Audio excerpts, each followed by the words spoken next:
एक आदमी ने एक खूबसूरत लड़की से शादी की। वह उससे बहुत प्यार करता था। एक दिन उस लड़की को चर्म रोग हो गया। धीरे धीरे वह अपनी खूबसूरती खोने लगी। हुआ यूं कि एक दिन उसका पति टूर पर निकल गया। लौटते समय उसका एक्सीडेंट हो गया और उनकी आंखों की रोशनी चली गई। हालांकि उनका वैवाहिक जीवन हमेशा की तरह चलता रहा, लेकिन जैसे जैसे दिन बीतते गए उसकी खूबसूरती धीरे धीरे कम होती गई। यह बात अंधे पति को पता नहीं चली और उनके वैवाहिक जीवन में कोई अंतर नहीं आया। वह उससे प्यार करता रहा और वह भी उससे बहुत प्यार करती थी। एक दिन वह लड़की मर गई। उसकी मृत्यु से लड़के को बहुत दुख हुआ। उसने उसका अंतिम संस्कार पूरा कर दिया और वह शहर छोड़ना चाहता था। पीछे से एक आदमी ने आवाज दी और कहा, अब तुम अकेले कैसे चल पाओगे? इतने दिनों तक तुम्हारी पत्नी तुम्हारी सहायता करती रही। उसने उत्तर दिया, मैं अंधा नहीं हूं। मैं अंधे होने का नाटक इसलिए कर रहा था क्योंकि अगर उसे पता होता कि मैं उसका बदसूरत शरीर देख सकता हूं तो इससे उसे उसकी बीमारी से ज्यादा दुख होता।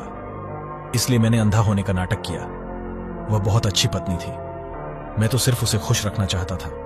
कहानी का सार, कभी कभी खुश रहने के लिए अंधाधुंध व्यवहार करना और एक दूसरे की कमियों को नजरअंदाज करना हमारे लिए अच्छा होता है। यदि आप मुझे फॉलो नहीं कर रहे हैं तो शायद आप मुझे कभी ना देख पाए। अगर आपने फॉलो किया है तो बधाई हो, आप हर रोज कुछ नया सीख रहे हैं।